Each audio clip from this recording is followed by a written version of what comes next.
Welcome back to my channel dear students. आज हम chapter number 7 acid base chemistry की बात करेंगे और इसमें आपसे एक रिक्वेस्ट है कि अगर आपको ये चैनल पसंद आए तो इसको लाइक कीजिएगा, सब्सक्राइब कीजिएगा और इसकी वीडियोस को शेयर भी कीजिएगा। अब यहाँ हम एसिड की बात पहले करेंगे। एसिड एक ऐसा सब्सटेंस है जिसमें हाइड्रोजन मौजूद है। अगर उसमें हाइड्रोजन मौजूद है और वो पानी में डिज़ोल्व होकर या किसी भी सॉल्वेंट में डिज़ोल्व होकर प्रोटॉन लिबरेट करने की सलाहियत रखे, यानी हाइड्रोजन अपना एक इलेक्ट्रॉन लूज़ कर दे एक्वस सॉल्यूशन में, तो फिर वो सब्सटेंस उसको हम कहेंगे कि वो एसिड है। मिसाल के तौर पर हाइड्रोक्लोरिक एसिड है, इसको आप एक्वस सॉल्यूशन में डिज़ोल्व करेंगे तो ये बनेगा प्रोटॉन और जो नेगेटिव रेडिकल है वो भी जनरेट हो जाएगा।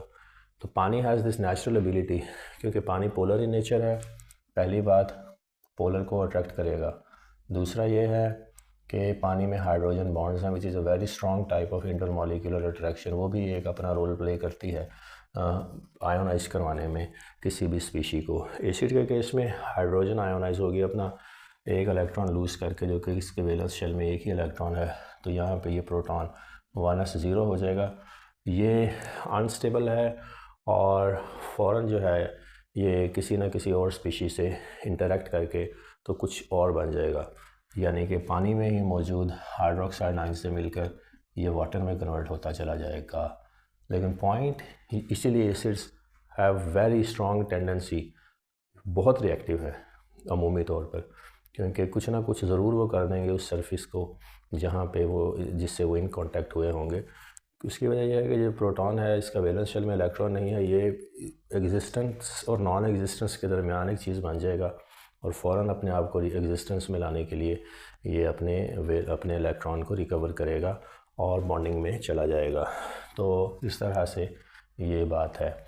पानी में OH के पास क्योंकि लोन पेयर ऑफ इलेक्ट्रॉन मौजूद है, उसको पूरा जोड़ा चाहिए स्टेबल होने के लिए, बॉन्ड फॉर्म करने के लिए, तो वो हाइड्रोक्साइड आयन से आ जाएगा।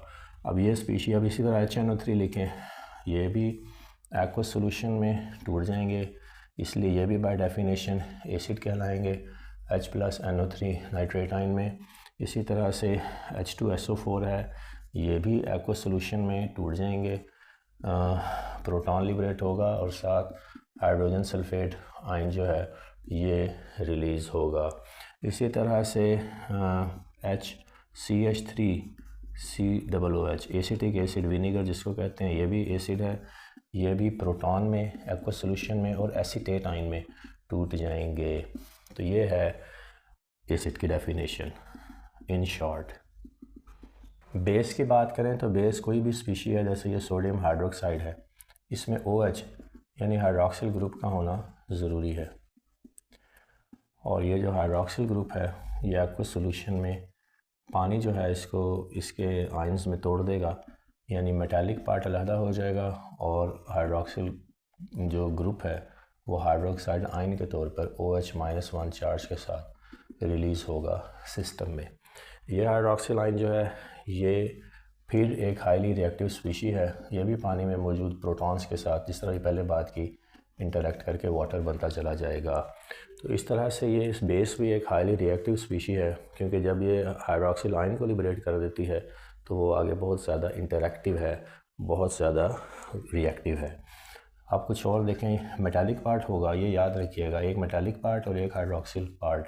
मेटल इस केस में मैंने सोडियम लिखी, ग्रुप 1 की है, ये ग्रुप 2 की है, ये कैल्शियम हाइड्रोक्साइड है, तो यहाँ भी ये Ca+2 में और 2OH- आयंस में रिलीज़ होगा। तो किसी भी बेस की स्ट्रेंथ को मेजर करने के लिए या एसिड की स्ट्रेंथ को मेजर करने के लिए क्राइटेरिया है उसकी आयोनाइजेशन का, कि वो कितनी जल्दी एक्वस सॉल्यूशन में आयोनाइज होने की सलाहियत रखती है। वो कैसे पता लगेगा?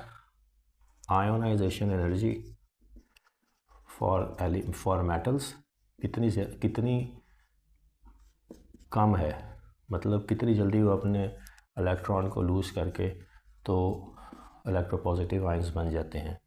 तो जितनी कम आयोनाइजेशन एनर्जी होगी किसी भी मेटल की, उसके वैलेंस शेल से इलेक्ट्रॉन एक्सट्रैक्ट करने के लिए कम एनर्जी दरकार होगी, और उसके करस्पॉन्डिंग जब हाइड्रोक्सिल ग्रुप लगा होगा तो फिर वो वाली base is going to be a strong base, क्योंकि जितना ज़्यादा पोलैरिटी का डिफरेंस होगा, उतनी चार्ज सेपरेशन जितनी ज़्यादा होगी उतनी ही ज़्यादा उसको आयोनाइज करना जो है वो सिस्टम के लिए वो आसान होगा। इसलिए फिर इनकी जितनी ज़्यादा आयोनाइजेशन और जितनी अब्रप्ट आयोनाइजेशन उतना ही ज़्यादा वो स्ट्रॉन्ग एसिड, उतनी ही ज़्यादा वो स्ट्रॉन्ग बेस। और बेस जो है डेफिनेटली वो hydroxyl group is the basic character, is the species which डेजिग्नेट्स basic character. तो उसके कोरस्पॉन्डिंग आपने मेटल को देखना है। जिस तरह ग्रुप 1 और 2 के मेटल्स रेडिली अपने वैलेंस शेल से इलेक्ट्रॉन लूज़ करने की सलाहियत रखती हैं, तो फिर ये इनका जो हाइड्रोक्साइड बनेगा वो एक स्ट्रॉन्ग बेस होगी। जैसे कि सोडियम हाइड्रोक्साइड, जिसको सादा ज़ुबान में या इंडस्ट्रियली या रूटीन में कॉस्टिक सोडा भी कहते हैं, हमारे साबुन का कंटेंट है ये। तो ये जो है sodium hydroxide, it's a very very strong base.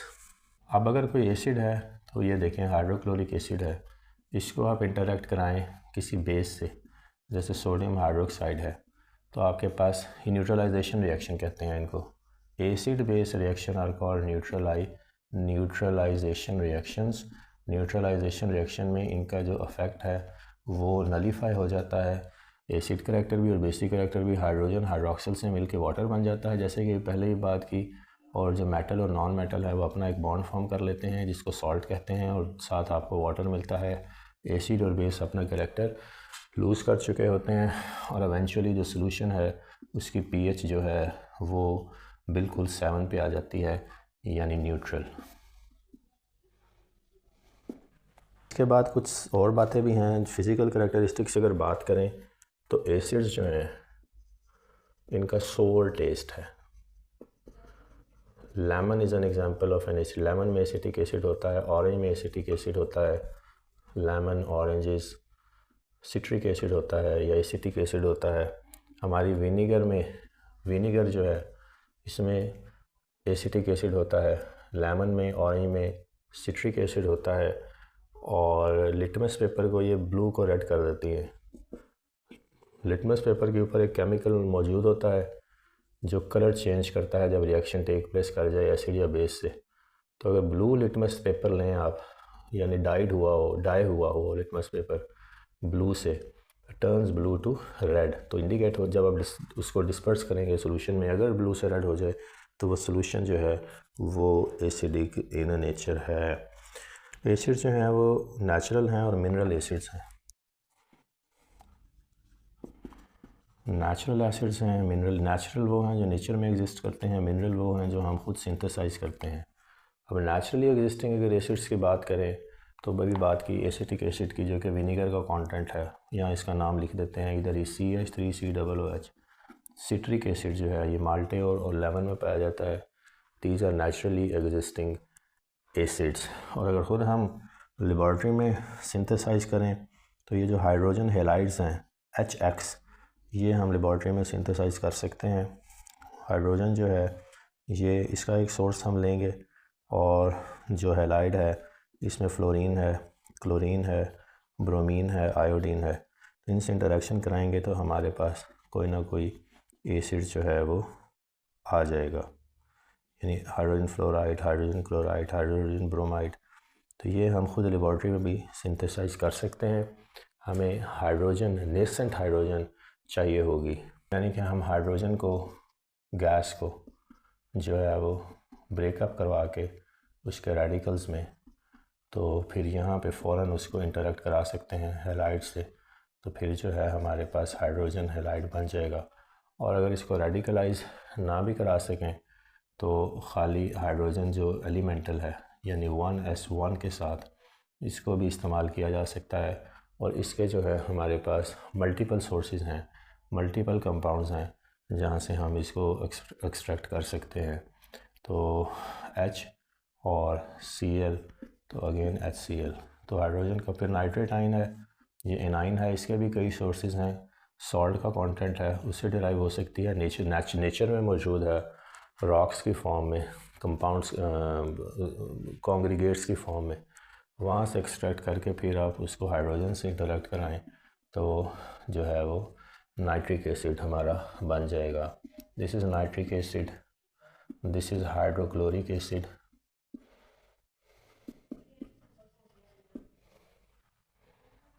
तो जो टर्म आपने याद रखनी है वो नेसेंट हाइड्रोजन की है। नेसेंट हाइड्रोजन का मतलब ये है कि हाइड्रोजन जो मॉलिक्यूलर फॉर्म में एग्जिस्ट नहीं करती एलिमेंटल फॉर्म में, वो आप कहीं से भी मॉलिक्यूल उसका तोड़ के हासिल करें या किसी भी और सोर्स से कंपाउंड फॉर्म में है तो उसको वहाँ से डिराइव कर लें। बहरहाल एवेंचुअली हमें हाइड्रोजन की ज़रूरत पड़ेगी और उसके साथ एक एनाइन की ज़रूरत पड़ेगी, एनाइन की, तो वो फिर मिलकर जो है वो हमारे पास एसिड बन जाएगा। इसके बाद अगर बेस की बात करें, बेसिस का जो है ये बिटर टेस्ट है। बेसिस जो हैं ये कॉस्टिक सोडा, जैसे नाम लिया, ये सोडियम हाइड्रोक्साइड, ये हमारे साबुन वगैरह में, डिटर्जेंट्स में इस्तेमाल होती हैं, डिटर्जेंट सोप वगैरह में सोडियम हाइड्रोक्साइड, और दूसरी बेसिस भी कैल्शियम हाइड्रोक्साइड वगैरह वगैरह। कैल्शियम हाइड्रोक्साइड वगैरह इसलिए नहीं इस्तेमाल करते क्योंकि कैल्शियम आयंस जो हैं या जो मेटल आयंस हैं वो यूजुअली वाटर को हार्ड कर देते हैं। तो ये देखना पड़ता है कि कोई इस तरह का हाइड्रोक्साइड लें जिसके पीछे जो मेटालिक करैक्टर है, उनके वैलेंस शेल से जो इलेक्ट्रॉन की रिलीज़ है वो एक आधी ही हो, जैसे ग्रुप 1 के एलिमेंट हैं, तो फिर उनकी जो इफ़ेक्ट है सल्फेट्स और फॉस्फेट्स फॉर्म करने का वो रिलेटिवली लेस डेट्रीमेंटल होगा। तो इसलिए हम सोडियम हाइड्रोक्साइड को साबुन वगैरह में इस्तेमाल करते हैं ताकि वो वाटर को हार्ड ना कर दें। कैसे हार्ड करेंगे? सल्फेट्स और फॉस्फेट्स फॉर्म करके, क्योंकि पानी में ये सारे इंग्रेडिएंट्स भी मौजूद हैं। बेसिस का बिटर टेस्ट है, स्लिपरी टच है, ये रेड लिटमस को ब्लू में कन्वर्ट करेंगे। They turn red litmus to blue. Caustic soda का नाम लिया है, पोटाशियम हाइड्रोक्साइड, कैल्शियम हाइड्रोक्साइड का भी जिक्र किया है, तो ये काफ़ी सारी हैं।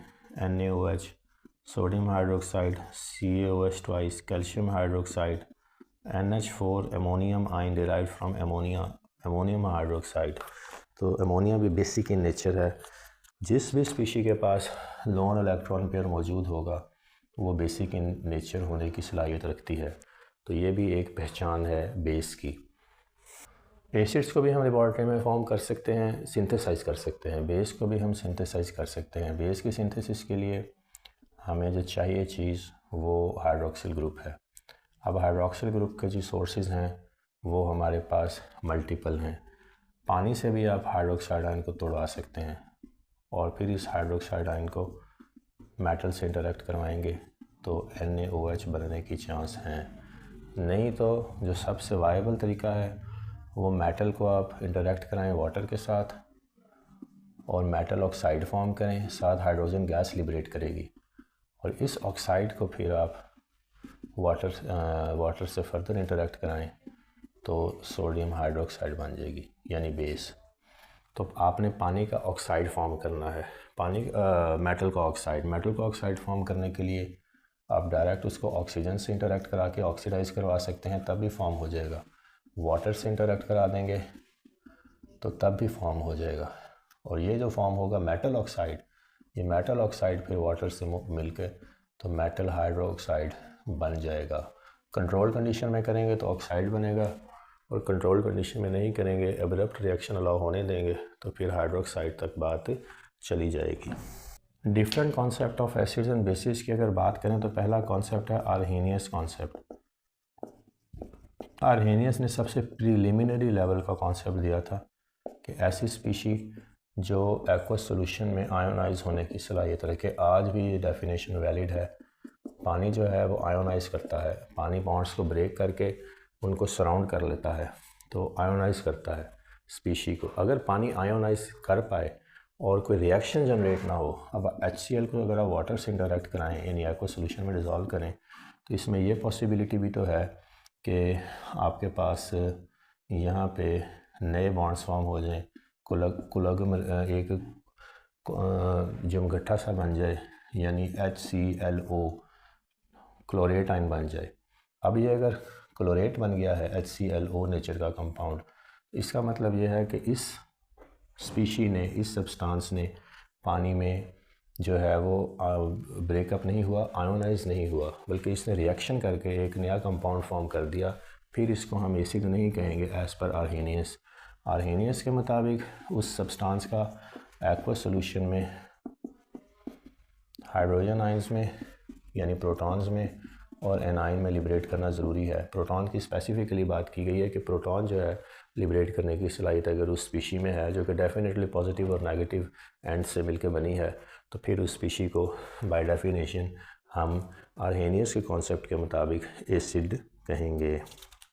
और इसी तरह से अगर बेस की बात करनी है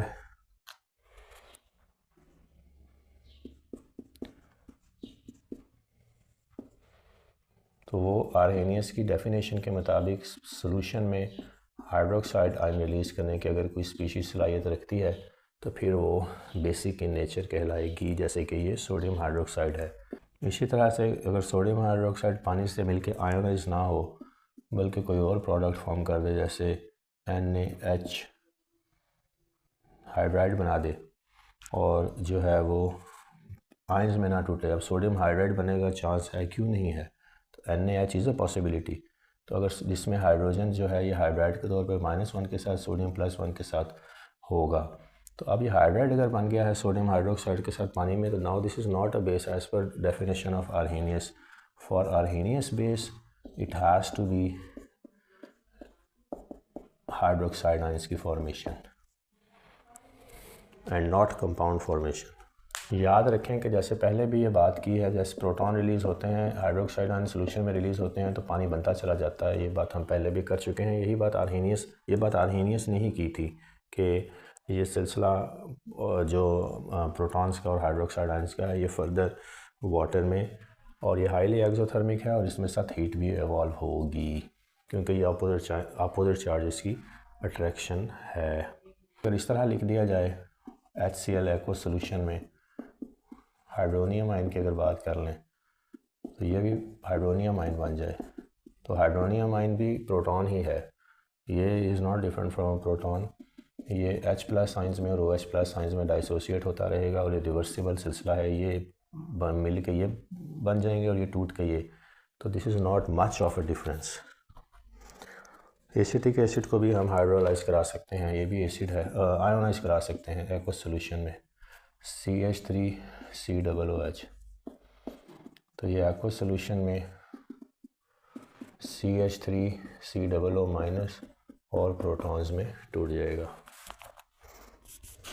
फॉर्मिक एसिड यहाँ लिखा हुआ है फॉर्मेल्डिहाइड से। Aldehyde is a class of organic compound. This is a class of organic compounds known as carboxylic acids. This is a class of organic compounds known as aldehydes. तो यहाँ aldehydes को भी आप फॉर्मेट आयन में और proton में liberate कर सकते हैं। ये वीक एसिड्स होंगे क्योंकि इनके साथ जो एनायनिक ग्रुप है वो मल्टीपल स्पीशी पे मुश्तमिल है, तो आयोनाइजेशन इतनी अब्रप्ट नहीं होगी। लोरी ब्रॉन्स्टन की अगर डेफिनेशन की बात करें तो इसने आर्हेनियस के कॉन्सेप्ट में मौजूद डिस्क्रिपेंसीज को रिमूव किया, सिर्फ इन अ सेंस के एक्वस सोल्यूशन की जो ज़रूरत है, आयोनाइज कराना है तो कोई एक्वस सोल्यूशन चाहिए या कोई ऐसा सोल्यूशन चाहिए जिसमें पोलराइज करने की, आयंस में तोड़ने की सलाहियत हो। तो यहाँ हाइड्रोक्लोरिक सोल्यूशन की जो सोल्यूशन की या सॉल्वेंट की requirement is mandatory for Arrhenius acid and base. तो इसने ये काम किया लोरी ब्रॉन्स्टन ने। उसने कहा कि एक्वस सोल्यूशन अगर नहीं भी है तो तब भी काम चल जाएगा। किस तरह से चलेगा? आप रिएक्शन करवा के देखें, उसके साथ कोई बेसिक पार्ट लगा दें तो फिर चेक करें कि क्या प्रोटॉन डोनेट करने की सलाहियत रखती है वो स्पीशी के नहीं। यहाँ डोनर की बात आ गई। बात प्रोटॉन की ही है, लिबरेट वो स्पीशी प्रोटॉन करेगी, लेकिन यहाँ पे कंपाउंड फॉर्मेशन की बात है कि लिबरेट होने के साथ ही यानी H+ इस OH से इंटरेक्ट करके तो यहाँ पे वाटर बन जाएगा और क्लोराइड आयन जो है ये रिलीज़ होगा सिस्टम से। इसने यहाँ पे वाटर की या सॉल्वेंट की जो नेसेसिटी थी या उसका मैंडेटरी होना था उसको वाइप आउट कर दिया और कहा कि आप उस एसिड के साथ अगर किसी एनायनिक पार्ट को लगाएं और वो एनायनिक पार्ट जो है वो उसको प्रोटॉन डोनेट करने की सलाहियत रखता हो, जैसे NH3 से ये अमोनियम आयन बन जाए और नाइट्रेट आयन रिलीज़ हो जाए, तो अब इस डेफिनेशन के मुताबिक, लोरी ब्रॉन्स्टन के कॉन्सेप्ट के मुताबिक ये हाइड्रोक्लोरिक एसिड और नाइट्रिक एसिड एसिड्स हैं, क्योंकि इन्होंने बगैर किसी सॉल्वेंट की कंडीशन से किसी एनायनिक पार्ट से या एनाइन से या वो स्पीशीज़ से जिसको हाइड्रोजन डोनेट की जा सकती है प्रोटॉन डोनेट किया जा सकता है, जिसके पास इतने सफिशेंट इलेक्ट्रॉन्स मौजूद हैं कि वो डोनेट करके बॉन्ड फॉर्म कर सके, definitely it's going to be an anion rich in electrons because proton is deficient in electrons. तो सल्फ्यूरिक एसिड है, इसको भी किसी एनाइनिक पार्ट से मिसाल के तौर पर जो है वो फास्फोरस से इंटरेक्ट करवा कर तो PH3 फॉस्फाइन गैस बना सकते हैं। अब ये फॉस्फाइन गैस है, लेकिन हाइड्रोजन इसने एक्सेप्ट कर लिया, इसने डोनेट कर दिया एज प्रोटॉन्स, लेकिन फास्फोरस के पास काफ़ी इलेक्ट्रॉन्स हैं तो इसने मल्टीपल हाइड्रोजन्स के साथ बॉन्ड फॉर्म कर लिया। ये जो फॉस्फीन गैस है, फॉस्फीन, ये भी इस हाइड्रोजन से सल्फ्यूरिक एसिड से प्रोटॉन के लिबरेशन के नतीजे में ही बनी है। तो यहाँ पे भी आप कहेंगे कि यहाँ पे एक एसिडिक लोरी ब्रॉन्स्टन के कॉन्सेप्ट के मुताबिक this is an acid. Lowry Bronsted base की अगर बात करें तो इसने कहा कि वो स्पीशी जो एक्वा सोल्यूशन के बग़ैर ही किसी प्रोटॉनिक पार्ट से इंटरेक्ट करके, तो या ऐसी स्पीशी जो केटाइनिक पार्ट से इंटरेक्ट करके जो है वो कुछ और बनाने की सलाहियत रखती हो। ये प्रोटॉन है, ये NaOH है, तो यहाँ पे अगर ये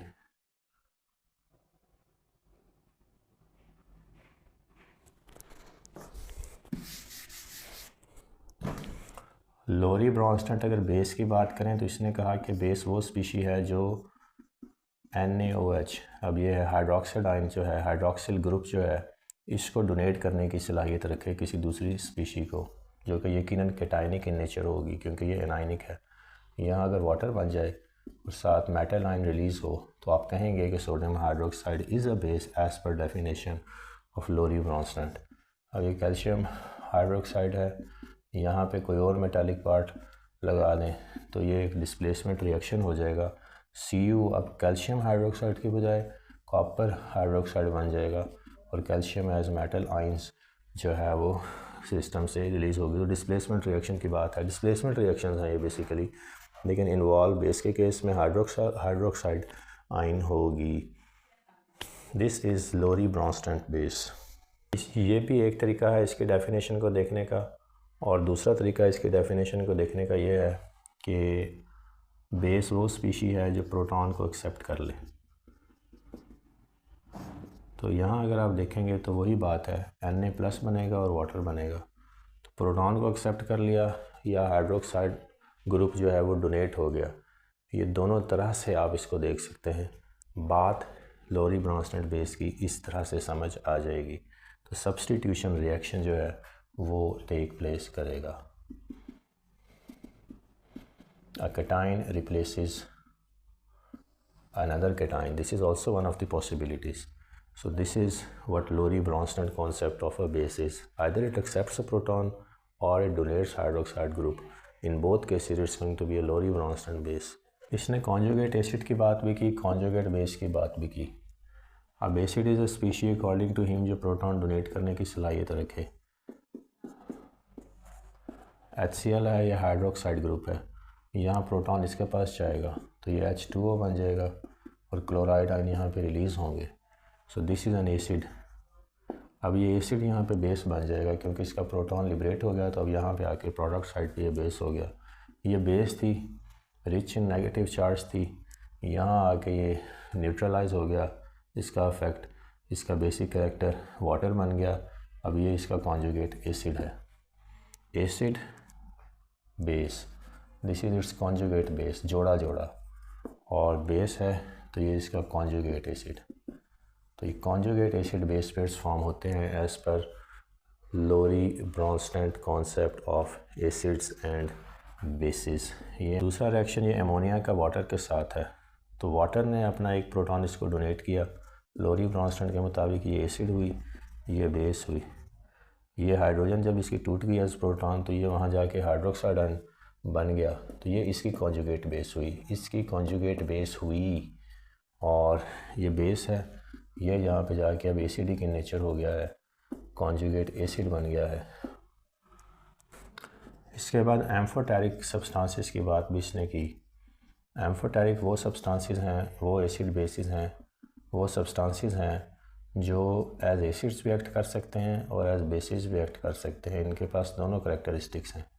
वाटर इसकी प्राइम एग्जांपल है। वाटर के पास हाइड्रोजन आयन है, ये लिबरेट भी कर सकता है, किसी से एक्सेप्ट भी कर सकता है। अब ये अगर एमोनिया से इंटरेक्ट करेगा, जैसे कि अभी देखा, तो एमोनियम आयन बनेंगे। यहाँ ये डोनर के तौर पर इसने काम किया, एज एन एसिड इसने काम किया। यहाँ अब अगर हम हाइड्रोक्लोरिक एसिड से इसकी इंटरेक्शन करवाएं, तो इस केस में हाइड्रोक्लोरिक एसिड जो है वो इसको प्रोटॉन डोनेट करेगा, क्या बनाएगा यहाँ पे हाइड्रोनियम आयन। वाटर से क्या बन जाएगा हाइड्रोनियम आयन, साथ क्या टूटेगा क्लोराइड का रेडिकल। तो पानी H2O था, H3O प्लस हो गया with the acceptance of one proton from hydrochloric acid. In this case it has acted as a base. तो बाज़ स्पीशीज़ हैं जो एम्फोटेरिक इन नेचर होने की सलाहियत रखती हैं, यानी कि ऐसे as an acid as an base दोनों एक्ट कर सकती हैं, और उनको फिर हम कहेंगे कि ये एम्फोटेरिक इन नेचर हैं। हमने अगर अपने स्टमक से एसिडिटी ख़त्म करनी हो, क्योंकि एसिड्स रिलीज़ होता है HCl डाइजेशन के लिए, अगर ज़रूरत से ज़्यादा हो तो फिर आप अमोनियम हाइड्रोक्साइड का इस्तेमाल करें, या किसी भी और ऐसे बेस का जो न्यूट्रलाइजेशन इफ़ेक्ट करे और डेट्रीमेंटल भी ना हो। अब यहाँ पे ये NH4OH है, तो ये बनेगा यहाँ पे वाटर, NH3 और क्लोराइड आइंस, यानी ये जो हाइड्रोजन है ये अब न्यूट्रलाइजेशन रिएक्शन होगा एसिड बेस का, तो सॉल्ट एंड वाटर बनेगा। तो यहाँ पे जो सॉल्ट थी वो NH4OH से NH3 अमोनिया और Cl ये बनी, और यहाँ पे वाटर जो है वो बना। स्टमक की एसिडिटी ख़त्म करने के लिए आप एसिड और बेस का इस्तेमाल करें, तो न्यूट्रलाइजेशन रिएक्शन हो जाएगा और उसके नतीजे में वाटर बनेगा, और जो एसिडिक चीज़ है वो डाइल्यूट हो जाएगी किसी और फॉर्म में। तो ये वाटर है, और ये अमोनिया और क्लोरीन जो है ये मिल के एक सॉल्ट लाइक कंटेंट बन जाएंगी। अब हम प्रॉपर्टीज़ देखते हैं एसिड्स एंड बेसिस की। एसिड्स जो हैं, जैसे ये हाइड्रोक्लोरिक एसिड है, ये पहले तो बेस से रिएक्ट करके न्यूट्रलाइजेशन रिएक्शन है, सॉल्ट और वाटर की फॉर्मेशन। इस केस में सॉल्ट बनेगी सोडियम क्लोराइड और वाटर बनेगा। दूसरे केस में ये रिएक्ट करता है मेटल आयंस के साथ, डिस्प्लेसमेंट रिएक्शन देगा, ये सोडियम क्लोराइड बन जाएगा और हाइड्रोजन गैस लिबरेट होगी। तो मेटल आयंस के साथ भी रिएक्ट कर सकता है और मेटल हाइड्रोक्साइड्स के साथ भी रिएक्ट कर सकता है, ऑक्साइड्स के साथ सॉरी। तो ये बनेगा यहाँ पे सॉल्ट, इस केस में NaNO3 और साथ वाटर बनेगा। तो अगर ऑक्साइड से मिलेगा तो अगेन सॉल्ट एंड वाटर बनाएगा, और अगर प्योर मेटल से इंटरेक्ट कर रहा है तो फिर एक सॉल्ट बनेगी और साथ हाइड्रोजन गैस लिबरेट होगी। डीकम्पोजिशन रिएक्शंस भी देते हैं एसिड्स। अब ये कैल्शियम कार्बोनेट है, ये लाइमस्टोन है, ये खुद भी डाइसोसिएट होने की सलाहियत रखता है और एसिड की प्रेजेंस में भी। यहाँ ये CO3 जो है ये आपको कार्बन डाइऑक्साइड गैस देगा, कैल्शियम नेगेटिव रेडिकल से मिलके एक सॉल्ट बन जाएगी, और ये जो हाइड्रोजन है ये वाटर के तौर पर रिलीज़ होगी। तो आपको कार्बन डाइऑक्साइड गैस मिलेगी अगर आप एसिड्स को इंटरेक्ट करवाएंगे कार्बोनेट से और बाइकार्बोनेट से। अब ये सोडियम बाइकार्बोनेट लेते हैं, सोडियम कार्बोनेट पहले लेते हैं और H2SO4 से इंटरेक्ट करवाते हैं, तो अगेन कार्बन डाइऑक्साइड गैस, इसके अलावा सल्फेट एक बनेगा Na2SO4 और वाटर रिलीज़ होगा। हाइड्रोजन भी रिलीज़ हो सकती है, लेकिन वो ऑक्सीजन से इंटरेक्ट करके फिर वाटर ही देगी सिस्टम की ज़रूरत के मुताबिक। बहरहाल इवेंचुअल प्रोडक्ट वाटर ही है। अगर आप इसकी सप्लाई वगैरह थोड़ी डेविएट कर दें तो हाइड्रोजन भी रिलीज़ हो सकती है। इसके बाद अगर तीसरी बात करें तो बाइकार्बोनेट भी ले लेते हैं, सोडियम बाइकार्बोनेट, और एसिड को चेंज करते हैं। यहाँ पे ये बाइकार्बोनेट है, इसमें हाइड्रोजन प्रेजेंट है, ये एसिडिक कार्बोनेट है या एसिडिक सॉल्ट कहेंगे इसको। तो यहाँ पे आप फिर कार्बन डाइऑक्साइड मिलेगा, नंबर ऑफ़ मोल्स का बस फ़र्क पड़ जाएगा, प्रोडक्ट्स जो हैं वो सेम ही हैं जो कार्बोनेट से हमें मिलती हैं। ये बैलेंस नहीं है, लेकिन ये बैलेंस इंस्पेक्शन मेथड से हमें ख़ुद करनी आनी चाहिए।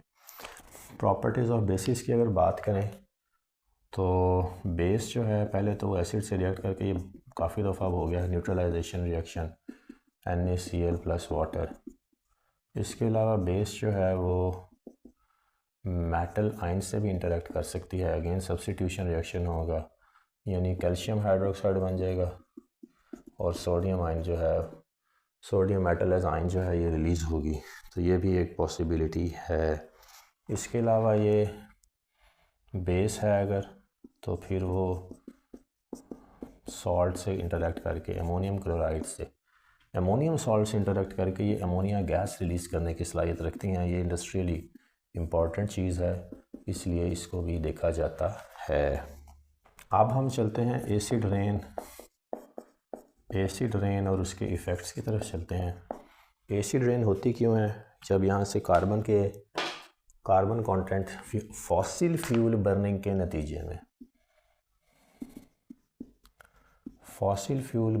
नतीजे में ज़मीन से कार्बन जो है वो रिलीज़ होती है एटमॉस्फेयर में जाके वो डिफरेंट फॉर्म्स ले लेती है, कार्बन डाइऑक्साइड, कार्बन मोनोऑक्साइड, और फिर जो है ये मीथेन गैस भी हाइड्रोजन से इंटरेक्ट करेगी तो कार्बन फॉसिल फ्यूल बनने के नतीजे में तो मीथेन गैस भी बन जाएगी। और इसी तरह से ये और पाथवेज भी हैं। अगर इसको क्लोरीन के रेडिकल्स मिल गए हैं तो ये CCl टाइप नेचर का कंपाउंड भी बनाएगी, CCl4 तक बात चली जाएगी, कार्बन टेट्राक्लोराइड तक। तो इस तरह से इसके मल्टीपल पाथवेज हैं एटमॉस्फेयर में इंटरेक्ट करने के। लेकिन अगर हमने एसिड रेन की सिर्फ बात करनी है तो कार्बन डाइऑक्साइड भी काफ़ी है। कार्बन डाइऑक्साइड जब कार्बन ऑक्सीडाइज हो गई कार्बन डाइऑक्साइड में या मोनोऑक्साइड में, दोनों केसेस में ये कार्बोनिक एसिड फॉर्म करने की सलाहियत रखती है, H2CO3। तो ये एसिड है, वीक एसिड है लेकिन एसिड है। तो ये ज़मीन पे बारिश के साथ बरसेगा। कार्बन के अलावा अपर एटमॉस्फेयर में हमारे पास फॉस्फेट आयंस भी मौजूद हैं, PO4 3- भी मौजूद है, SO4 2- भी मौजूद हैं, जो कि मेटल से डिराइव्ड हैं, यानी मेटल का नॉन मेटालिक पार्ट है। तो मेटल्स भी तो जाती हैं मेटल्स, तो मेटल्स जो है ऊपर जाके सल्फेट्स और फॉस्फेट्स ही बनती हैं, जैसे कैल्शियम सल्फेट है। तो अब ये कैल्शियम सल्फेट है CaSO4,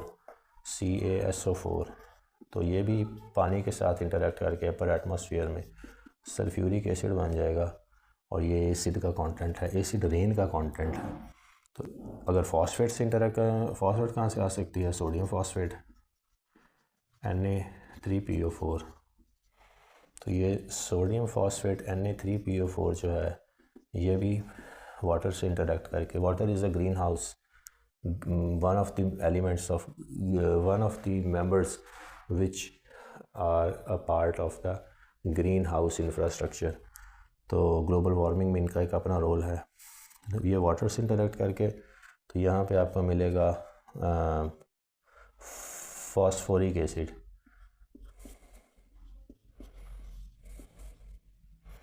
और साथ जो है इसके बाई प्रोडक्ट्स रिलीज़ होती रहेंगी, मेटल्स रिलीज़ हो सकती हैं आयंस के तौर पर, और एलिमेंटल फास्फोरस भी रिलीज़ हो सकती है। तो बाई प्रोडक्ट्स वेरी करेंगे। लेकिन ये अब H3PO4 इस phosphoric acid, this is an acid, sulphuric acid is an, carbonic acid is an acid. तो ये है एसिड रेन, और ये फिर रेन के साथ ज़मीन पे वापस आती हैं।